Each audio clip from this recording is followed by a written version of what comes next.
கோலி talk Kollywood news. சூர்யாவுக்கு காலம் நல்ல பதிலை சொல்லும் கௌதம் மேனன். சாதாரண நடிகரா இருந்த சூர்யாவை ஆக்ஷன் ஹீரோவா உயர்த்துற பெருமை கௌதம் மேனனுக்கு மட்டுமே உண்டு.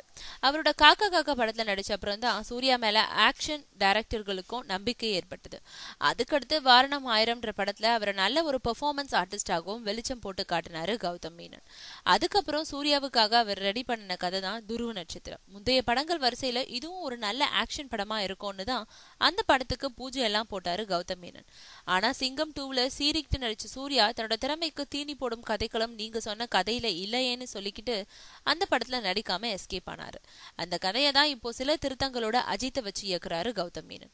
இந்த நிலையில மீண்டும் சூர்யாவை வச்சு படம் இயக்குவீங்களான்னு கௌதம் மேனனை கேட்டா, சூர்யாவோட எனக்கு எந்த மனக்கசப்பும் இல்ல. ஒரு இயக்குனரா அவரை எப்படி ப்ரமோட் பண்ணணும்ன்றத சரியா செய்யணும்னு நினைப்பவன் நான். ஆனா 2 படங்கள்ல நான் சொன்ன கதை பிடிச்சிருந்த நிலையில இப்போ சொன்ன கதை பிடிக்கலன்னு என்னை விட்டு விலகி இருக்காரு. அதனால அவர் மேல எனக்கு எந்த கோபமும் இல்ல.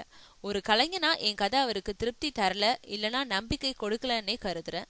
ஆனா சினிமாவில அதிகமா எதிர்பார்க்கிற கதைகள் தோற்று போறதுண்டு. அதே போல எதிர்பார்க்காத கதைகள் பெரிய வெற்றியை தொடுத்ததும் உண்டு. எதுவுமே நம்ம கையில இல்ல. இது எனக்கு தெரிஞ்ச அளவுக்கு சூர்யாவுக்கு தெரியுமா இல்லையான்றது எனக்கு தெரியல. காலம் இதுக்கு நல்ல பதிலை சொல்லும்னு நம்புறேன்னு சொல்லியிருக்காரு கௌதம் மேனன்.